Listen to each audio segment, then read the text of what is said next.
জবান ছেড়ে দিয়ে পড়েন আউযু বিল্লাহি মিনাশ শাইতানির রাজীম বিসমিল্লাহির রহমানির রহিম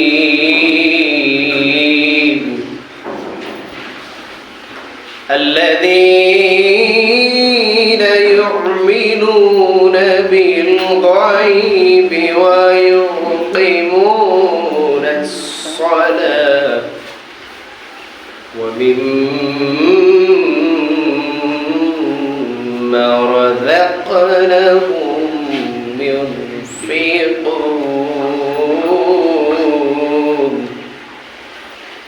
صدق الله العظيم بسم الله الرحمن الرحيم قال رسول الله صلى الله عليه وسلم من أحب سنتي فقد أحبني ومن أحبني كان معي في الجنة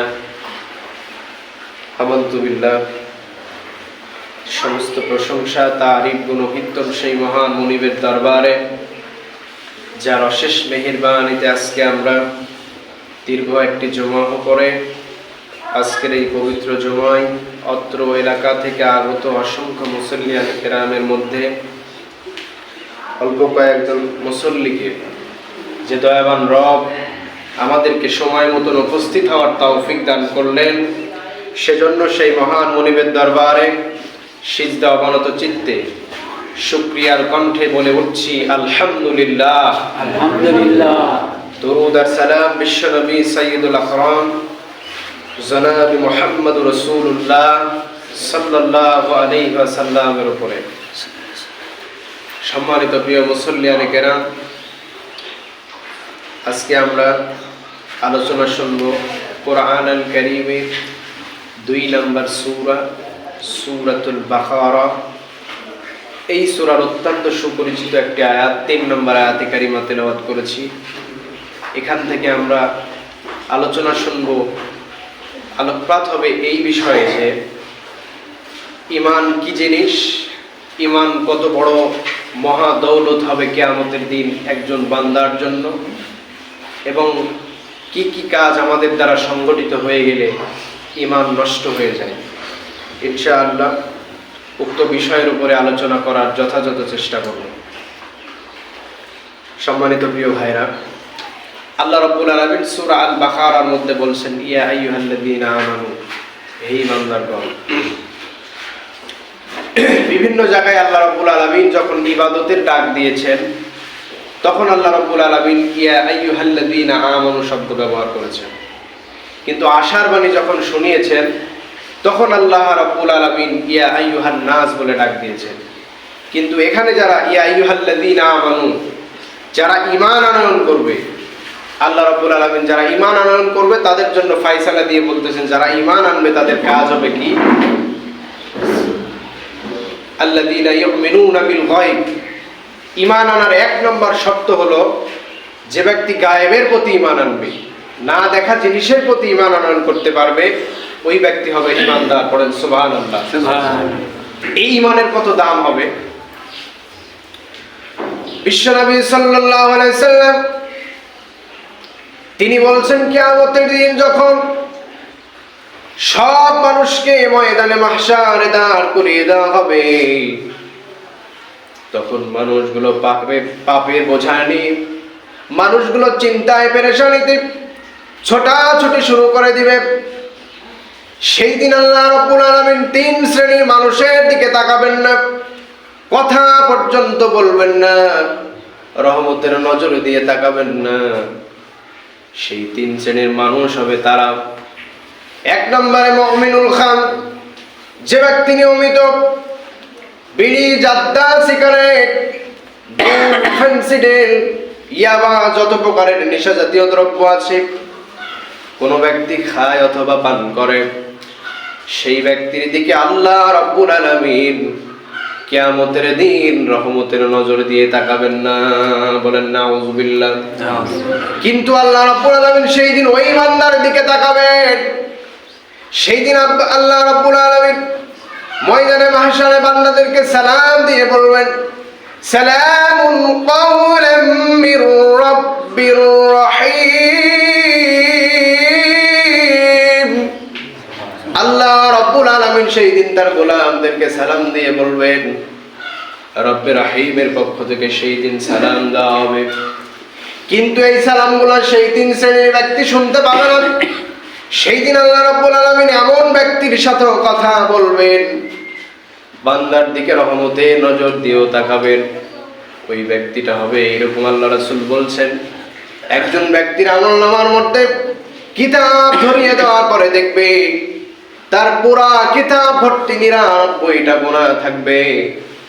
এক একটা গুনাহ হবে এত বিশাল বিশাল, মাদ্দাল বাসার, চোখের দৃষ্টি যতদূর পর্যন্ত যায়, এক একটা গুনাহর খাতা হবে ওই বান্দার এত বিশাল বিশাল।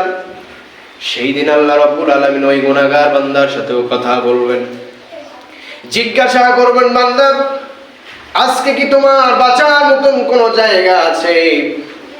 আজকে কি তোমার বাঁচার জন্য কোনো অজুহাত বা কোনো ধরনের তোমার কাছে কি কোনো ফায়সালা দেওয়ার মতন কোনো সাক্ষী বা কোনো এভিডেন্স যদি তুমি আমার কাছে পেশ করতে পারো, করো আজকে।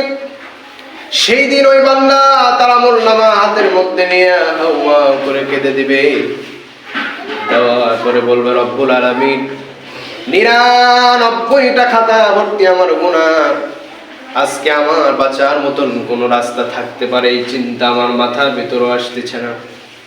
আল্লাহ রাব্বুল আলামিন তখন বলবে, বান্দা তোমার মতন গুনাহগার 99টা খাতা ভর্তি গুনাহ করে থাকতে পারে, কিন্তু আজকে তোমার জন্য আমি আল্লাহ রাব্বুল আলামিন ক্ষমার ব্যবস্থা করে রেখেছি। সুবহানাল্লাহ।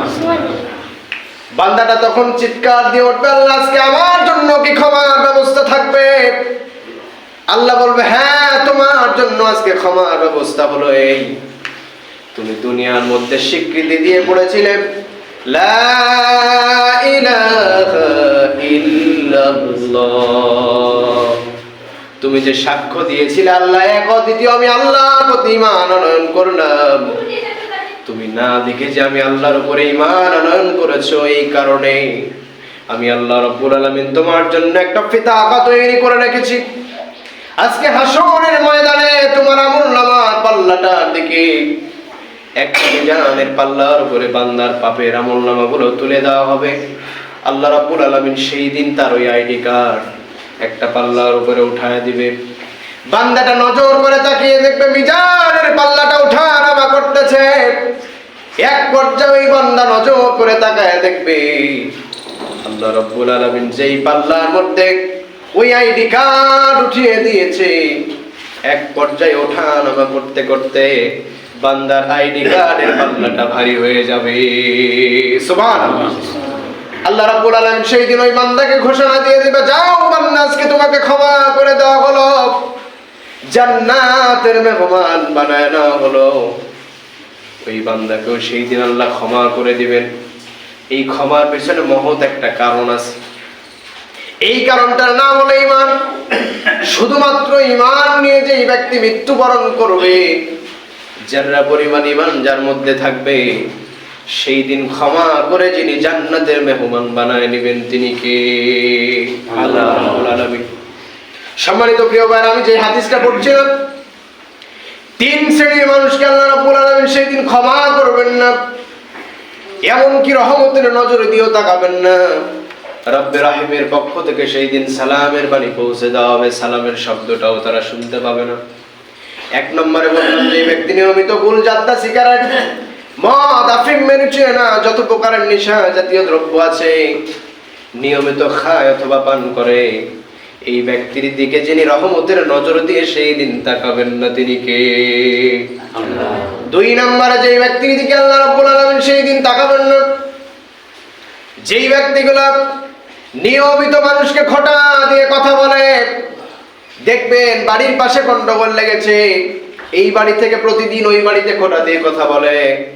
যেই ব্যক্তিগুলা মানুষকে খোঁটা দিয়ে কথা বলবে, মানুষের মনে আঘাত দিয়ে কথা বলবে, এই ব্যক্তিগুলার দিকেও যিনি সেই দিন তাকাবেন না তিনি কে? তিন নম্বরে যে ব্যক্তিগুলা পিতা মাতার সম্মান করে না, পিতামাতাকে ধমক দিয়ে কথাবার্তা বলে, পিতামাতার সাথে সৎ আচরণ করে না, এই বান্দার দিকেও যিনি সেই দিন তাকাবেন না, তিনি কে? আল্লাহ রাব্বুল আলামিন। সম্মানিত প্রিয় ভাইরা আমার, ইমানের দাম হবে সেই দিন এত বেশি, আর মানুষ সেই দিন জান্নাতের জন্য এত পাগল হয়ে যাবে।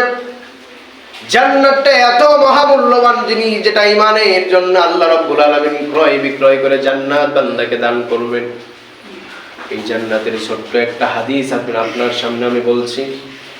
বিশ্ব নবী সাল্লাল্লাহু আলাইহি সাল্লাম বলেন, কিয়ামতের দিন কোন একজন বান্দাকে যদি বলা হয়, শোনো আল্লাহর বান্দা, আজকে যদি তোমাকে গোটা পৃথিবী খায়রুম মিনাদ দুনিয়া ওয়া মা ফিহা, তোমাকে যদি গোটা দুনিয়ার মধ্যে যতগুলা খনিজ সম্পদ আছে, যতগুলা সম্পদ মাল সামানা, গোটা দুনিয়ার মধ্যে যা কিছু আছে, সব কিছুর মালিক যদি তোমারে বানায় দেওয়া হয়, তুমি কি জাহান্নামে যেতে রাজি হবে কিনা?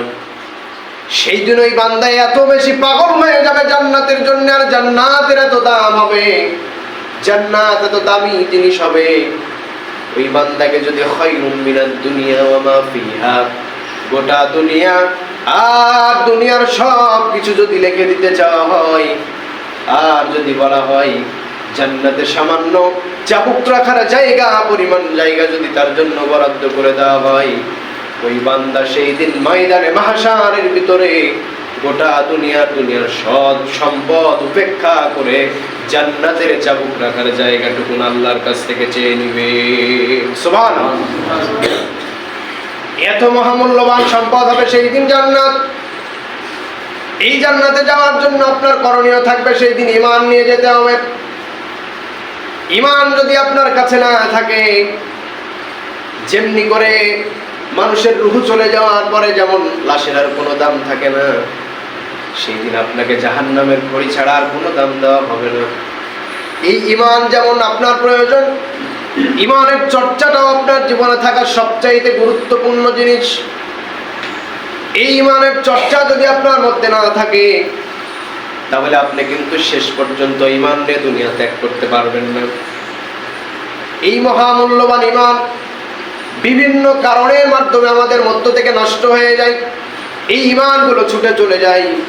অনেক সময় আপনারা ইবাদত করতে আছেন, ঈমান যদি কোনো সময় আপনার একবার ঈমান যদি ছুটে চলে যায়, কিয়ামত পর্যন্ত ইবাদত করলে ইবাদত কবুল হবে না। খুব গুরুত্ব দিয়ে কথাগুলো বোঝার চেষ্টা করেন।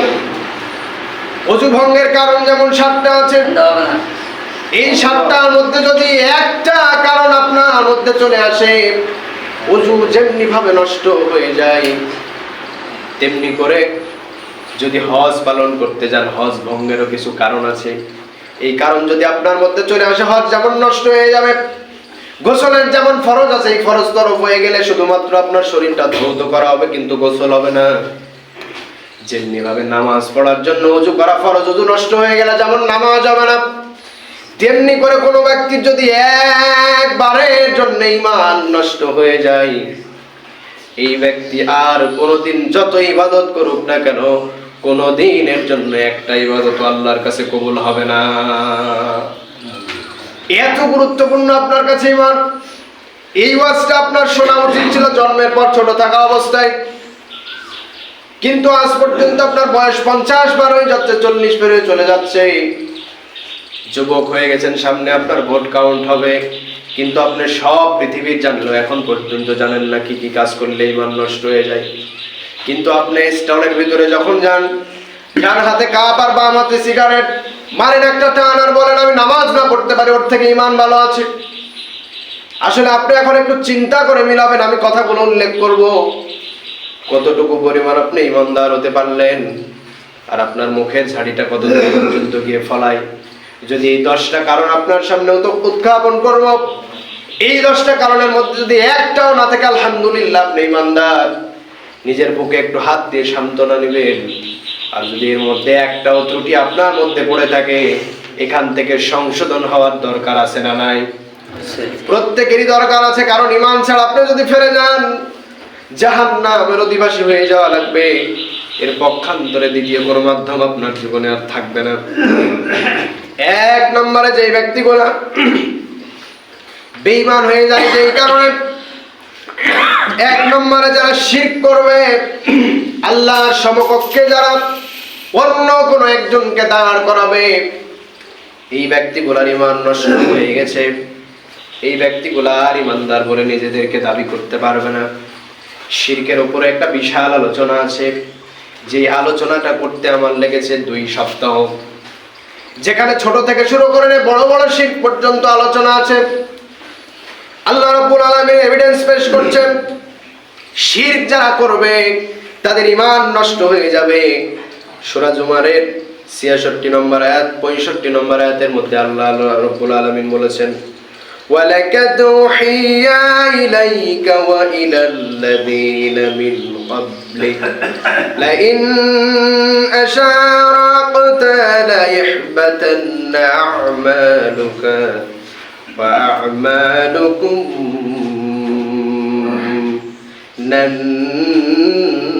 মিনাল খাসিরিন। আল্লাহ রাব্বুল আলামিন বলছেন, শোনো দুনিয়ার মানুষ, তোমাদের প্রতি ও তোমাদের পূর্ববর্তীদের প্রতি অবশ্যই ওহী এসেছে, তুমি আল্লাহর সাথে শিরক স্থাপন করো না। আল্লাহ রাব্বুল আলামিন ঈমানের বহুবচন আমাল শব্দ ব্যবহার করে এখানে বলছেন, ঈমান শুধু নষ্ট হবে তাই নয়, ঈমানের বহুবচন হলো আমাল। যদি তোমরা আল্লাহর সাথে শিরক স্থাপন করো, শুধুমাত্র তোমাদের এই ঈমান শুধু করে দেওয়া হবে না। যদি শিরক করে থাকো, ইতিপূর্বে যা যা ভালো আমল করেছো, আল্লাহ রাব্বুল আলামিন সব আমলনামা তোমাদের ব্যর্থ করে দিবে। নাউজুবিল্লাহ। এত বড় ভয়ঙ্কর একটা ইবাদতের নাম হলো শিরক। আল্লাহ রাব্বুল আলামিন শিরক মুক্ত ইবাদত পছন্দ করেন। শিরক যুক্ত ইবাদত একটাও আল্লাহ রাব্বুল আলামিনের কাছে পছন্দনীয় নয়। 2 নম্বরে যে ব্যক্তিগুলোর ঈমান নষ্ট হয়ে যাবে যে কারণে, যে ব্যক্তিগুলো কুফরি করবে, এই ব্যক্তিগুলোর ঈমান নষ্ট হয়ে যাবে। নাম্বার 3, যে ব্যক্তিগুলো নিফাক করবে। নিফাক বলতে আমি আপনার সহজ ভাষায় বুঝিয়ে দিচ্ছি, যেই ব্যক্তিগুলোর মনের মধ্যে মুনাফিকি থাকবে, এই ব্যক্তিগুলো নিজেদেরকে মুসলমান বলে দাবি করতে পারবে না। এখানে সর্বজনীন একটা মুফাসসিরিনে কেরামগণ একটা নতুন এভিডেন্স পেশ করেছেন, যে ব্যক্তিগুলা সব ধর্মকে সমান মনে করে, ধর্ম যার যার উৎসব সবার, এই বিশ্বাস যাদের অন্তরের মধ্যে আছে, এরা হলো মুনাফিক। এদের ঈমান নেই। যারা নির্বাচনের সময় গিয়ে বলে সর্বজনীন সনাতন ধর্মের মানুষ হিসেবে হিন্দুদের সামনে গিয়ে হাজির হয়ে বলে, আমরা আপনাদের সামনে সর্বজনীন সনাতন ধর্মের মানুষ হিসেবে মানুষ পরিচয় ধারণ করলাম, আমরা আপনাদের ভোট চাই, আপনারা সামনে নির্বাচনে আমাদেরকে ভোট দিবেন, বলে কি বলে না? যেই ব্যক্তিগুলা সব ধর্মকে সমান মনে করে, এই ব্যক্তিগুলার ঈমান নষ্ট হয়ে গেছে। অথচ এরা জানে না, দাড়ি রেখে দিয়েছে, টুপি পরে ঘুরে বেড়ায়, 5 ওয়াক্ত নামাজ পড়ে কপাল কালো করে ফেলে দেয়, কিন্তু এরা আসলেই জানে না এদের ঈমান নষ্ট হয়ে গেছে। সারা জীবন ইবাদত করে করে, যেমন ফোনে যদি নেটওয়ার্ক না ধরে মহান এই বায়ুশূন্যের ভিতরে, বায়ুমণ্ডলের ভিতরে নেটওয়ার্কের অভাব নাই, কিন্তু আপনার ফোনের যদি একটা সার্ভিসিং সেন্টার নষ্ট হয়ে যায়, যেমনি করে নেটওয়ার্ক আর প্রবেশ করে না, তেমনি করে এই ব্যক্তিগুলা যত ইবাদত করুক না কেন, ঈমান নষ্ট হয়ে যাওয়ার কারণে এদের আমলনামায় আর একটাও সওয়াব লেখা হবে না। আল্লাহ রাব্বুল আলামিন নিজে ফয়সালা দিয়ে সূরা ইমরানের 81 নম্বর আয়াতের মধ্যে বলেছেন, একমাত্র কেবলমাত্র বিধান মনোনীত আল্লাহর পক্ষ থেকে দ্বীনের নাম হলো ইসলাম। ইসলাম বাদ দিয়ে দুনিয়ার বুকে 4500-এর মতন ধর্ম আছে। আল্লাহ রাব্বুল আলামিনের নিজের সুস্পষ্ট ভাষায় বর্ণনা, যতগুলা ইসলাম বাদে দুনিয়ার মধ্যে ধর্ম আছে সব আল্লাহর কাছে বাতিল। কথা বলেন ঠিক কিনা? এজন্য ইসলামকে আপনার মেনে নেওয়া লাগবে, একমাত্র ধর্ম ইসলাম, এবং এটাই সঠিক, আপনার কাছে মেনে নেওয়াই লাগবে। মনের মধ্যে কোনো মুনাফিকি রাখা যাবে না। ধর্ম যার যার উৎসব সবার, এটা কেমন কথা? ধর্ম যার উৎসব তার, এটাই আপনাকে মেনে নেওয়া লাগবে। যেগুলা পশ্চিমাদের নিদর্শন, পশ্চিমাদের ধাঙ্গি, পশ্চিমাদের ভঙ্গি, পশ্চিমাদের যেগুলা চাপিয়ে দেওয়া হচ্ছে আমাদেরকে, এগুলা মেনে নেওয়া যাবে না। ইসলামের সুস্থ একটা সংস্কৃতি, ইসলামের সুন্দর একটা সমাজ, সুন্দর একটা সমাজ বিনির্মাণে আমাদের সর্বোচ্চ প্রচেষ্টা থাকা লাগবে।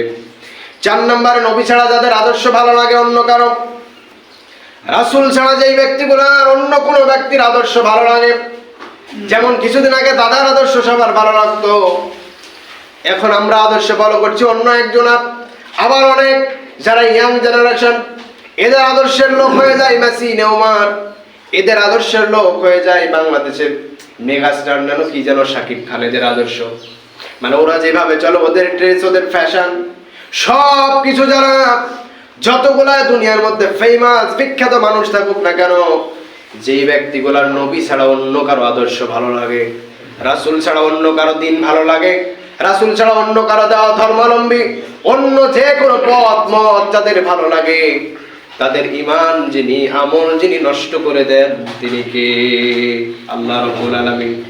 এজন্য সবসময় আপনাকে খেয়াল রাখা লাগবে আপনার আদর্শের ভিতরে, আপনার অন্তরের ভিতরে নবী ছাড়া অন্য কোনো নেতাকে ভালো লাগছে কিনা। নেতা সকালবেলা উঠে বললো আজকে সূর্য পশ্চিম দিকে উঠেছে, সারাদিন আপনি পাঁচাটা কুকুরের মতন বলে বেড়াচ্ছেন, সত্যি সত্যি মনে হয় আজকে সূর্য পশ্চিম দিকে উঠেছিল, ছাড়া তো মিথ্যা কথা বলবে না আমার নেতা। এই আদর্শ লালন করা আপনি বাদ দিয়ে দেন।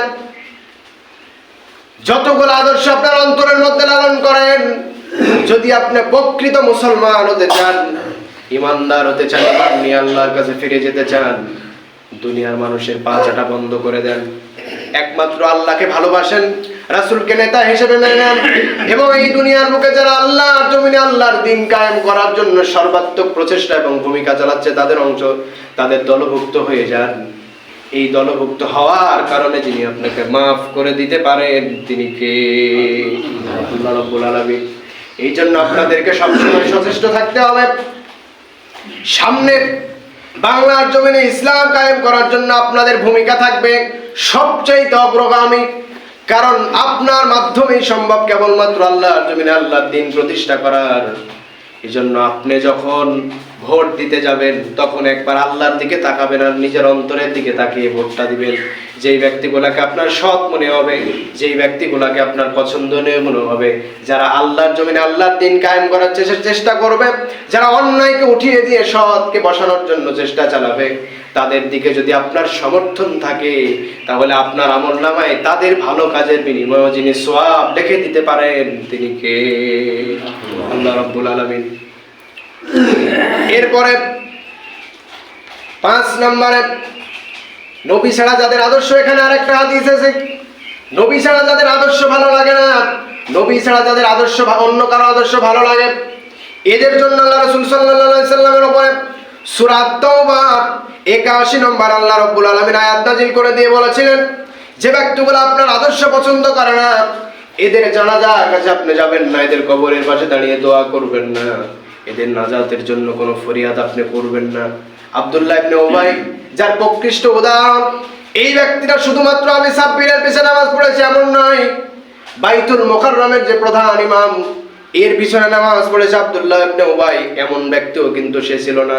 স্বয়ং সে আল্লাহ রাসূলের পিছনে নামাজ পড়েছে, একই মুসল্লায় ইফতার করেছে, একসাথে যুদ্ধে অংশগ্রহণ করেছে, একটা যুদ্ধ থেকে পালিয়ে এসেছিল, এজন্য তিনি মুনাফিক হয়ে গিয়েছিলেন। এই মুনাফিক মৃত্যুবরণ করার পরে আল্লাহ রাসূলকে আল্লাহ রাব্বুল আলামিন বলেছেন, খবরদার ওর জানাজা করবেন না, ওর কবরের পাশে দাঁড়িয়ে দোয়া করবেন না। শুধুমাত্র তার জীবনে একটাই আদর্শ ক্ষমা ছিল না, একটা আদর্শই খারাপ ছিল। ইবাদতের জিন্দেগিতে আল্লাহ রাসূলকে মানত, হজ করতে গিয়ে আল্লাহ রাসূলকে মানত, হজ করতে গিয়ে আল্লাহ রাসূলকে মানত, নামাজ পড়তে গিয়ে আল্লাহ রাসূলকে মানত, সব ইবাদতের মধ্যে আল্লাহ রাসূলকে মানত। কিন্তু এই আব্দুল্লাহ ইবনে উবাই তার বাস্তব জীবনে নেতা হিসেবে শুধুমাত্র আবু জেহেলকে মানত। আবু জেহেলকে মানার কারণে যদি আল্লাহ রাসূলকে আল্লাহ রাব্বুল আলামিন নিজে আয়াত নাযিল করে বলেন খবরদারের জানাজার কাছে যাওয়া যাবে না। এখন আপনি চিন্তা করে দেখেন, আপনি কার আদর্শ লালন করেন, কোন নেতার পিছনে ঘুরেন, আপনার নেতা কি আসলে আল্লাহ এবং রাসূলের পক্ষে আছে কিনা? যদি না থাকে আপনার জানাজাও ফরজ, আর কোনো মুসলমানের আদায় করা যাবে না। এখান থেকে আপনি ফিরে আসেন, এখান থেকে আপনি ফিরে আসেন যেখানে আছেন, আল্লাহ বিধানের দিকে চলে আসেন, জীবনটা আল্লাহ রাব্বুল আলামিন সফল করে দিবেন। নচেত ওই দিকে যদি আপনি ঘুরতে থাকেন, হয়তো হতে পারে আপনার গ্রামবাসী আপনাকে জানাজা দিতে পারে, কিন্তু এই প্রকৃত অর্থেই জানাজা আপনার কোনো কাজে আসবে না, কোনো দোয়া আপনার কাজে আসবে না। 5 নম্বরে যে ব্যক্তিগুলোর মধ্যে এই ত্রুটি থাকবে তার ঈমান নষ্ট হয়ে যাবে। আল্লাহর বিধান যাদের ভালো লাগে না, আল্লাহ রাব্বুল আলামিন সূরা মুহাম্মাদের 1 নম্বর আয়াতের মধ্যে বলেছেন, যারা কুফরি করে এবং অপরকে আল্লাহর পক্ষ থেকে নিবৃত্ত করে, আল্লাহ তার কর্মফল নিষ্ফল করে দেন। অতএব যেই ব্যক্তিগুলোর আল্লাহর বিধান ভালো লাগে না, নিজে আল্লাহর বিধান মানে না, অথচ যেই ব্যক্তিগুলো আল্লাহর বিধান মানে, এই ব্যক্তিগুলোদেরকে সহ্য করতে পারে না। কোরআনের সঠিক কথাবার্তা বললে মুখ রুখে দেওয়ার জন্য চেষ্টা করে। যারা সঠিক কথা বলতে গেলে বাধা প্রদর্শন করে, আল্লাহর যে সঠিক কথাবার্তা, এই কথাবার্তা যারা পছন্দ করে না, যারা এগুলাতে বাধা প্রদর্শন করে, এই ব্যক্তিগুলা যত বড়ই নামি দামি মানুষ হোক না কেন, সব থাকতে পারে কিন্তু ওর ভিতরে ঈমান নাই। 6 নম্বরে দ্বীনের কোনো বিধানকে যারা কটাক্ষ করে, দ্বীনের কোনো বিধানকে খারাপ মনে করা, যে ব্যক্তিগুলা এগুলা করবে তাদের ঈমান নষ্ট হয়ে যাবে। একজন ব্যক্তি নামাজ পড়তেছে, নামাজ তার ভালো লাগে, কিন্তু একজন ব্যক্তির অনেক টাকা পয়সা আছে কিন্তু দান করাটা তার ভালো লাগে না। তখন তিনি মনে মনে ভাবে, আল্লাহ নামাজ দিয়েছে ঠিক আছে, কিন্তু এই দান করার কথা কি জন্য বলা লাগবে?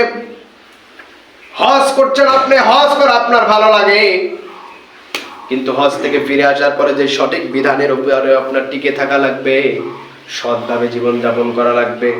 অন্যের জিনিস আত্মসাৎ করা যাবে না, অন্যের জিনিস মেরে ধরে খাওয়া যাবে না।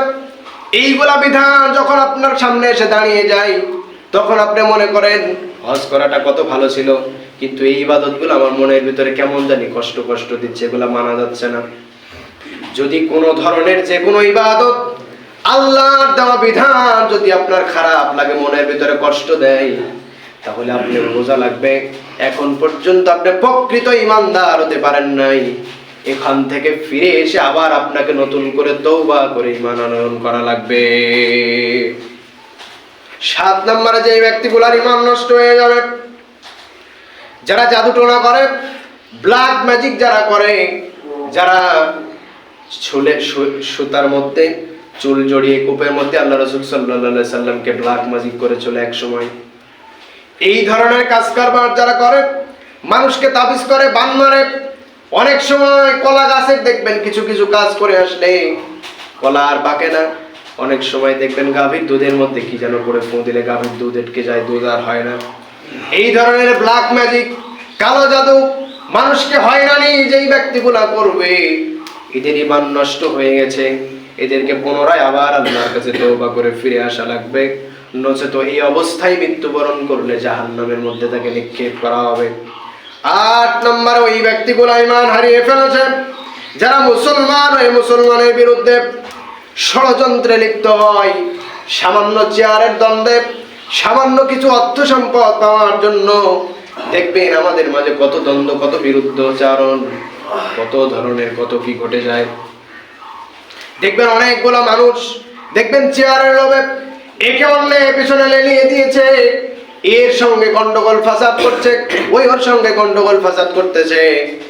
সামান্য কিছু নিজের সামান্য দুনিয়াবি জীবনের জন্য কিছু পাওয়ার জন্য যেই ব্যক্তিগুলা মুসলমান হয়ে আর একজন মুসলমানের ভাইয়ের বিরুদ্ধে অস্ত্র তাক করে, ষড়যন্ত্র করে, এই ব্যক্তিগুলা পৃথিবীর বুকে সব কিছু তার মধ্যে থাকলেও ঈমান নামক মহামূল্যবান সম্পদ তার ভিতরে নাই। 9 নম্বরে কাউকে ইসলামের ঊর্ধ্বে মনে করা, এটা আমাদের মধ্যে অনেক আছে। অমুক এই কথা বলেছে, এই কথাই সত্য, এই পীর বাবা এই কথা বলেছে, এটাই সত্য, অমুক হুজুর এই কথা বলেছে, এটাই সত্য। আসলে ইসলামের ঊর্ধ্বে গিয়ে কাউকে এরকম প্রভু মানা, পীর মানা, ভক্তি করা, শ্রদ্ধা করা, এটা হলো ঈমান যাদের নষ্ট হয়ে গেছে তাদের লক্ষণ। হ্যাঁ, মানুষ হিসেবে আমারও ভুল হতে পারে, আপনারও ভুল হতে পারে। সুতরাং ইসলামের ঊর্ধ্বে গিয়ে অন্য কাউকে প্রভু মানা, অন্য কাউকে বড় মনে করা, আপনার পীর বাবা বলেছে এখানে সাদকা না করা পর্যন্ত তোর জীবনে ভাগ্যের চাবি আর খুলবে না, ওই দরগায় গিয়ে তোর সাদকা করা লাগবে। ইসলামের ঊর্ধ্বে তাকে মনে করলেন মাজারের শক্তি বেশি আল্লাহর কাছ থেকে। তাবিজ যখন কমরের মধ্যে বাঁধেন তখন কিন্তু আল্লাহর কথা আপনার খেয়াল থাকে না, মনে হয় আপনার ওই তাবিজই ভালো করে দিবে ব্যাধি। ওই তাবিজ আপনার রোগ ভালো করে দিতে পারে। তার মানে আপনি কি করলেন? আল্লাহ বলেছেন তাবিজ দেওয়া যাবে না, রাসূল বলেছেন তাবিজ দেওয়া যাবে না, কিন্তু আপনি দিদারছে তাবিজ বেঁধে করছেন। তার মানে ওখানে আপনি প্রমাণ করতে চাচ্ছেন এই যে আল্লাহর কোনো শক্তি নাই, কেবলমাত্র আমার এই ব্যাধি, আমার এই রোগ ভালো করলে করতে পারে ওই তাবিজ। কথা বলেন ঠিক কিনা? এগুলো হলো শিরকের অন্তর্ভুক্ত, এগুলো আপনাকে ছেড়ে দেওয়া লাগবে। নাম্বার 10, শেষ পর্যায়ে চলে এসেছি। ইসলামের কোনো বিধানকে ঘৃণা করেন আপনি, এটা হলো খুব মারাত্মক একটা বিষয়। আল্লাহ রাব্বুল আলামিনের এভিডেন্সে বেশ কয়েকটা আয়াত নাযিল করেছেন। সময় কম হওয়ার কারণে আমি শুধুমাত্র বলে দিচ্ছি। সূরা সিজদার 22 নম্বর আয়াতের মধ্যে আল্লাহ রাব্বুল আলামিন এই বিষয়ে আলোচনা করেছেন। সূরা মুহাম্মাদের 9 নম্বর আয়াতের মধ্যে আল্লাহ রাব্বুল আলামিন আলোচনা করেছেন। আল্লাহ রাব্বুল আলামিন বলেছেন এখানে আল্লাহ যা অবতীর্ণ করেছে তাহারা আপাতত এইগুলা বিষয়গুলোকে যারা ঘৃণা করে আল্লাহ রাব্বুল আলামিন তাদের আমলনামাকে নিষ্ফল করে দেন। তার মানে এখানে বোঝা গেল আল্লাহ রাব্বুল আলামিন যতগুলা বিধান এই দুনিয়ার জমিনে নাজিল করেছে, ব্যক্তিটার নামাজ পড়তে ভালো লাগে, ব্যক্তিটার রোজা করতে ভালো লাগে, ব্যক্তিটার দান করতে ভালো লাগে, কিন্তু যখন বলা হয় ইসলামকে পৃথিবীর মুখে কায়েম করে দেওয়া লাগবে, ইসলামী সমাজ বিনির্মাণ করা লাগবে, আল্লাহর জমিনে আল্লাহর দিন দিয়ে দেয়, আল্লাহর দিন দিয়ে যখন দিন পরিচালনা করার কথা বলা হয়, তখন ওই ব্যক্তিটা বলে সব হুজুর ঠিক বললো, কিন্তু রাজনীতির কথাটা বলে আমার মাথাটা ঘোলায়া দিল। কিন্তু আসলে আল্লাহ রাব্বুল আলামিন এই কোরআন আল কারীমের মধ্যে 500-এর অধিক রাজনীতির আয়াত, বিধানের আয়াত নাজিল করে দিয়েছেন। যদি রাজনীতির কথা ইসলামের মধ্যে নাই থাকে, তাহলে আল্লাহ রাসূল সাল্লাল্লাহু আলাইহি সাল্লাম কেন 27টা যুদ্ধের সেনাপতির নেতৃত্ব দিলেন? কোন কি প্রয়োজন ছিল? কেন আল্লাহ রাসূল সাল্লাল্লাহু আলাইহি সাল্লাম সোনার মদিনার রাষ্ট্রের প্রেসিডেন্ট ছিলেন? যদি ইসলামের রাজনীতির প্রয়োজন না হতো, তাহলে আল্লাহ রাসূল কেন তিনি রাজনীতি করলেন? তার মানে আপনি যেই চিন্তার মধ্যে আছেন, যেই চিন্তা, যে মাইন্ড সেটআপ আপনার অন্তরের মধ্যে ঢুকিয়ে দেওয়া হয়েছে, ইসলামের কথা বলবে আবার রাজনীতি কোথা থেকে আসবে? আপনি এখন পর্যন্ত একজন ভারসাম্যহীন মানুষের কাতারে আপনি আছেন। আপনি আসলে ইতিহাসই জানেন না। মুসলমানের আপনি ইতিহাস ভুলে গেছেন। খালিদ বিন ওয়ালিদ যেই যুদ্ধে গিয়েছেন, কোন যুদ্ধে আল্লাহ রাব্বুল আলামিন তাকে বিজয় ছাড়া অন্য কিছু দান করেন নাই। হযরত ওমর ফারুক অর্ধজাহানের খলিফা ছিলেন। ইসলামে যদি রাজনীতি না থাকলো, গোটা দুনিয়া কিভাবে শাসন করলেন তিনি? তার মানে আপনার যদি সাধারণ একটা কমন সেন্স থাকে, যখন ইসলামের কোনো কথা বলা হবে তখন আপনি ঘৃণা করতে পারবেন না। সুতরাং সম্মানিত প্রিয় গ্রামবাসী আমার, যেই কথাগুলো বোঝানোর চেষ্টা করলাম, যেই কথাটা আপনার মনে প্রয়োজন, জীবনের সর্বমূলে যেই কথাগুলো আপনার ভিত্তি হিসেবে কাজ করবে, যেই ভিত্তি না থাকলে আপনি জান্নাতে যেতে পারবেন না, এই ঈমান সম্পর্কে আপনার সামনে আলোচনা করলাম। এই মহামূল্যবান ঈমান বাঁচানোর জন্য যেই 10টা কারণ আমি উত্থাপন করলাম আপনাদের সামনে, আল্লাহ রাব্বুল আলামিন আমাকে সহ আপনাদের সবাইকে মেনে চলে একজন পাক্কা ঈমানদার হয়ে আল্লাহর কাছে যেন ফিরে যাওয়ার তৌফিক দান করেন। সকলে বলেন আল্লাহুম্মা আমিন। এবং আল্লাহ রাব্বুল আলামিন যে আলোচনাগুলো করেছি, এই আলোচনা থেকে শিক্ষণীয় যতগুলা দিক এবং নির্দেশনা দেওয়ার চেষ্টা করেছি, এগুলো আমাদের বাস্তবে আমল করে প্রত্যেকে যেন একজন ঈমানদার হতে পারি। বলেন আল্লাহুম্মা আমিন। ওয়া আখিরি দাওয়ানা আনিল হামদুলিল্লাহি রাব্বিল আলামিন।